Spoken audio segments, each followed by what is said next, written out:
過去幾年，政府積極推動債券市場，金融機構結構投資產品推陳出新，市場投資氣氛熾熱。目前結構投資產品嘅投資額高達800億，其中包括呢一類同一般債券性質完全唔同，但係就叫做迷你債券嘅產品。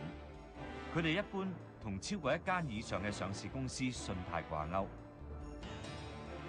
債券一般嚟講，可能就係如果你有息啦、有期限啦、有本金咧，咁就叫債券。咁但係當然啦，呢個債券咧同一般嘅債券咧就唔同嘅，因為呢個債券咧，第一佢冇評級啦，第二佢係唔係淨係掛鈎一隻名，而係掛鈎可能7隻名，再加一個比較複雜嘅抵押品。咁所以其實正正呢個係一個衍生工具嘅債券咯。咁可能就係話為咗令投資者容易去理解，咁佢就會叫咗佢唔好理咁多啦，叫佢債券就算啦。咁咧就容易去喺銷售裏邊有幫助咯。黃元山曾經喺紐約同倫敦嘅雷曼兄弟公司做咗7年。佢話咁複雜嘅金融衍生工具喺美國只會賣俾機構投資者，而唔會向散戶推銷。即係外國大家都唔會話每日都係着重股票嘅投資啊。嗰個投資嗰個心態會唔同。可能喺外國可能有嗰個退休嘅基金保障，咁所以可能大家覺得擺咗錢去退休基金，咁咪等佢做一個長線嘅股票投資咯。咁我平時都唔會話點樣去留意一啲我自己嘅投資。咁同香港話每日都要喺投資裏邊賺錢呢個概念好唔同咧。迷你債券嘅宣傳單張往往強調產品係同大型上市公司嘅信貸相聯，聲稱只要呢啲公司冇發生信貸事件，就可以賺取回報，增加投資者嘅信心。不過細心睇裡面嘅條文，就會發現其實隱藏風險。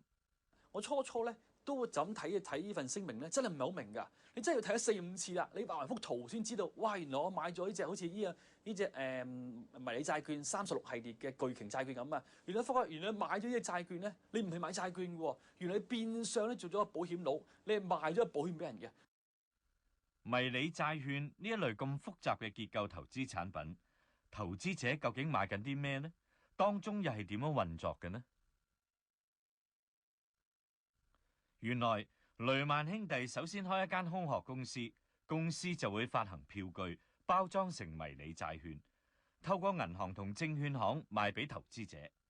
投資者於是變相投資呢一間空殼公司，亦即係附帶住雷曼嘅投資風險。呢啲迷債列明，如果相關嘅機構喺某個期限之內冇發生信貸問題，投資者就可以攞返本金同埋賺取利息。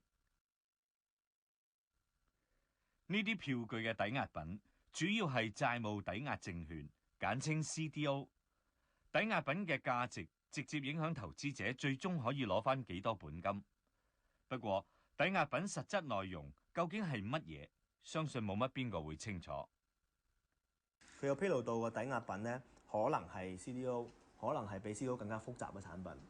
但係咧，佢咧就冇話到俾你聽，實際上個抵押品會係乜嘢。佢講翻嗰個抵押品嘅時候咧，佢仍然你睇翻咧，呢個係一個窿嚟嘅，即係話佢個抵押品嗰一欄咧，佢係冇填到嘅，係啦，咁都係即係你抵押品嗰欄冇填到嘅意思咧，就係話直到即係通常咧你販賣嗰一刻咧，你所有嘢都要披露，唔可以有個窿噶嘛。如果呢個窿嘅話咧，就真係證明你啲嘢未齊。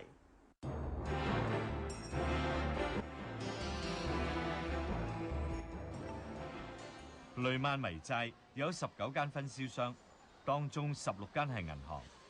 銀行客戶係主要嘅銷售對象，銀行嘅銷售手法亦都係今次事件嘅矛頭所在。有銀行前線員工就話，自己都未必完全明白產品嘅內容，但係為咗多做啲生意，都要盡力推銷。咁當知佢有若干咁多錢嘅時候咧，咁就望住嗰啲定期存款，想將啲定期存款將佢變成一啲投資產品，咁啊從而喺嗰個過程裏邊收取一啲佣金咁樣啦，即係我哋財富管理嗰個生意就係嘅錢就咁樣翻嚟咁樣賺噶嘛。作為投資者咧，係冇分散戶同大戶之分嘅，係有機構投資者，即係嗰啲專業噶啦。咁但係我覺得唔應該分開，因為即係譬如佢多過美金100萬嘅，我就叫佢大戶啦。其他咧就叫散戶啦。咁而咧就有啲嘢可以賣俾大戶，有啲嘢賣俾散戶。因為中間咧其實係只有專業同唔專業之分，而冇話係大戶同散戶之分咯。我始終都認為，如果要有一個足夠嘅披露同埋教育，呢一種近年喺歐美投資市場出現嘅新興衍生工具，吸引咗唔少銀行同埋企業投資。佢哋透過 CDO 買賣，一方面可以套現，另一方面又可以將風險轉移做對沖。譬如銀行可以將樓宇按揭貸款嘅合約、企業信貸，甚至係信用卡嘅欠款，或者係買車嘅貸款合約等等，轉賣俾投資銀行。而投資銀行就將唔同嘅信貸合約再組合成各類嘅證券產品推出市場。美國次按相關 CDO 產品佔咗市場一半。舊年美國爆發次按風暴，次按相關 CDO 嘅市值大幅下跌，所剩無幾。就算其他 CDO 亦都因為信貸危機而大幅下降。由於產品結構太過複雜，所以業界估計要為雷曼迷債嘅抵押品進行估值，其實困難重重。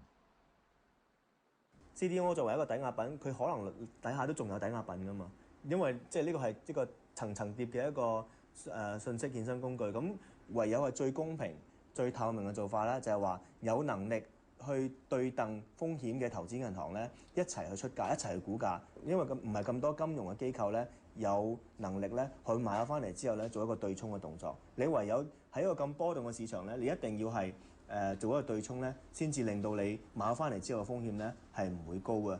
長線嚟講，即係講09年咧，呢個抵押品個價值都係唔被睇好咯。因為頭先我哋睇翻佢掛嗰個100隻名，絕大部分都係3條 B 或者1條 A 嘅評級啦。咁當然即係喺好市嘅時候咧，呢個係好嘅，因為佢係我哋叫做可信可投資嘅評級啊嘛，屬於咁都唔係屬於都係屬於比較穩健嘅。但係喺一個咁大型嘅風浪裏邊，可能呢啲嘅企業咧個資金係事實上係一個好大壓力。事實上因為雷曼兄弟爆煲之後咧，咁佢嘅抵押品係即係值近乎零嘅，基本上。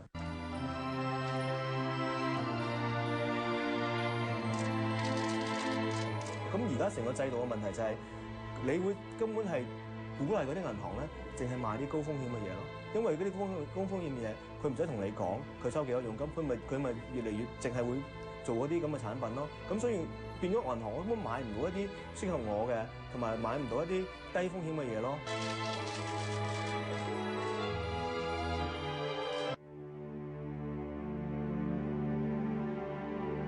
金融海嘯席捲全球，雷曼迷債事件對香港只不過係海嘯巨浪壓境嘅第一波。有投資者輸咗畢生積蓄，銀行輸咗客戶信任，財金官員輸咗多年聲望。面對嚴峻挑戰，香港社會準備好未呢？